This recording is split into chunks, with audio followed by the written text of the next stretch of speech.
Tonight, the issues and the controversy. 1,000 people have gathered at the City College of New York for a town meeting with Nelson Mandela. Mr. Mandela, you're participating in what is a very old and honorable American tradition, the town meeting. And rather than waste any time with my questions, if they don't ask you good ones, I promise I will try to.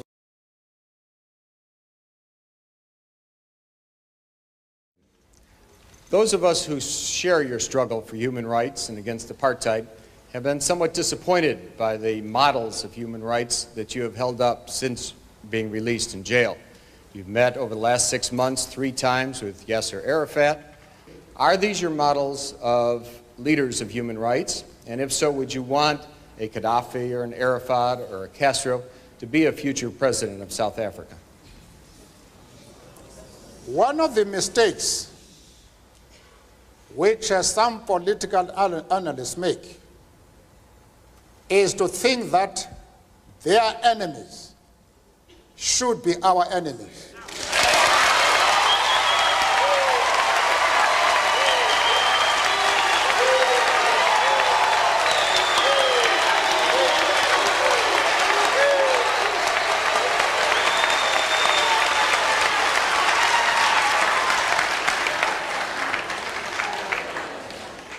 Our attitude towards any country is determined by the attitude of that country to our struggle.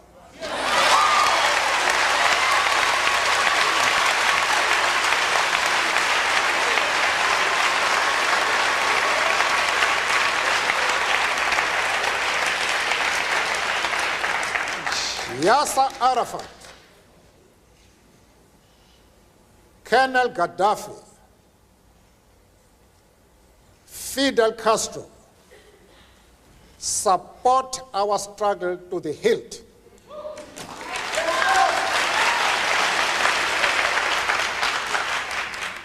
They do not support it only in rhetoric. They are placing resources at our disposal for us to win the struggle.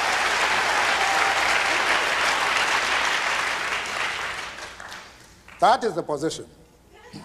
Mr. Mandela, as I mentioned to you before the program, we also have some distinguished guests sitting behind us, one of whom, Mr. Henry Sigmund, together with 2 other Jewish leaders, came to Geneva to visit with you precisely because they were so concerned not only by the kind of thing that you just said before the break with regard to Yasser Arafat, with regard to Libya's Colonel Gaddafi, but also because of the support that you seemed at different times to give to the PLO. I would like to ask Mr. Sigmund to stand now for a moment and pose whatever question he would like directly to you. Mr. Sigmund?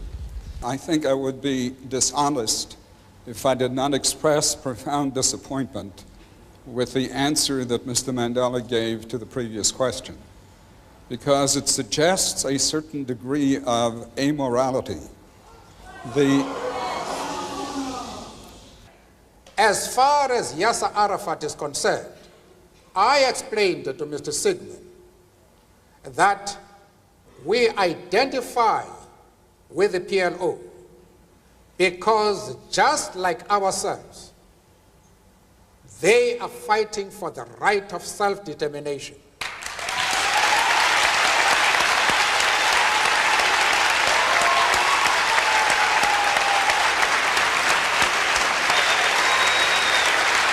Mr. Mandela,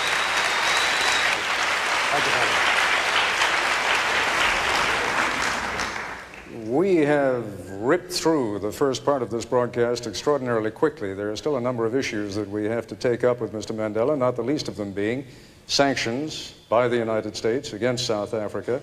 We will continue with that in the Nightline segment of this broadcast. Just a quick break now. We'll be back.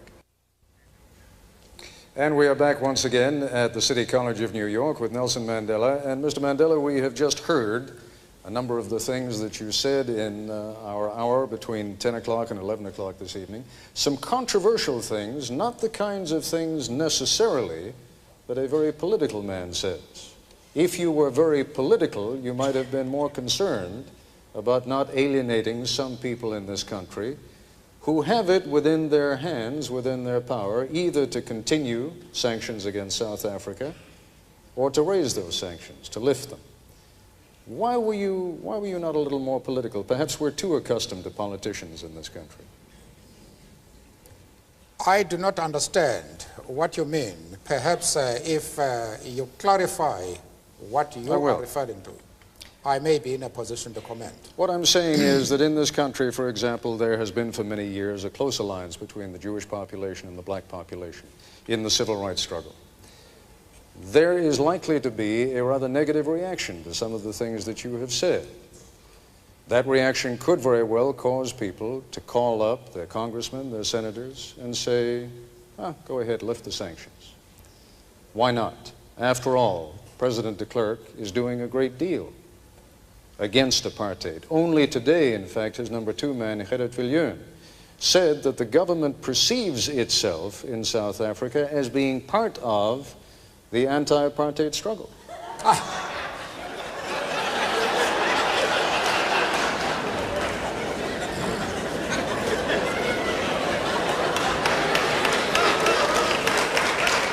As far as the Jewish question to begin with, I have had discussions at my own initiative with prominent Jewish leaders to straighten out this affair.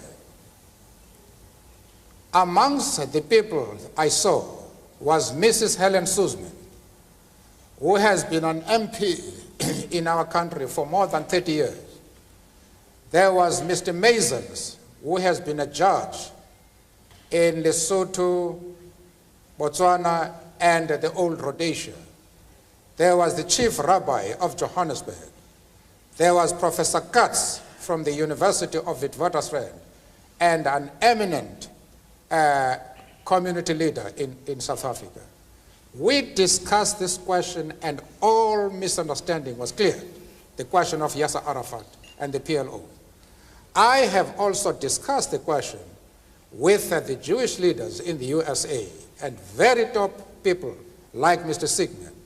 We reached an agreement on this question and we saw eye to eye. Now, I don't know where your concern arises. The Jewish leaders themselves are able to determine their own affairs. Nobody else is entitled to say that the Jewish leaders are going to be concerned about your stand. Because I have had the discussions with them, and those discussions will reach consensus. But there are matters, of course, in which we did not agree. But the position which we take as the ANC, I thought we were able to explain it in such a way that it removed the concern of the Jewish community. Let's broaden it out. I am still prepared to do that even in this talk. If the Jewish leader have any doubts about our stand, I am prepared to address them and to allay their concern, because they are a very important community both in South Africa and, of course, in the States. And I'm prepared to iron out any differences that might exist. But they must know what our stand is. Arafat is a comrade in arms, and we treat him as such. We have many Jews, members of the Jewish community in our struggle, and they have occupied very top positions. But that does not mean to say that the enemies of Israel are our enemies. We refuse to take that position. You can call it being political or a moral question, but for anybody who changes his principles depending on whom he is dealing, that is not a man who can lead a nation.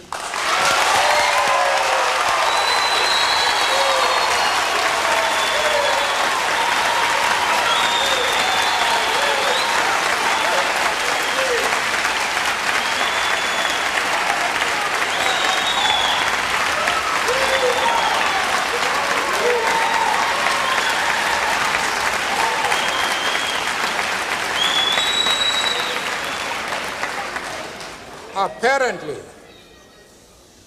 Mr. Coppel, you have not listened to my argument. If you have done so, then you have not been serious in examining it. I have replied to one of our friends here that I have refused to be drawn into the differences that exist between various communities inside the USA. You have not commented that I am going to offend anybody by refusing to involve myself in the internal affairs of the USA, of the USA.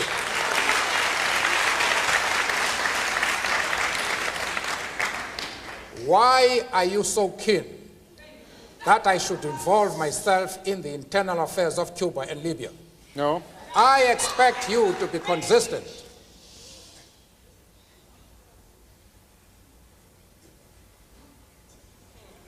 I don't know if I have paralyzed you. No.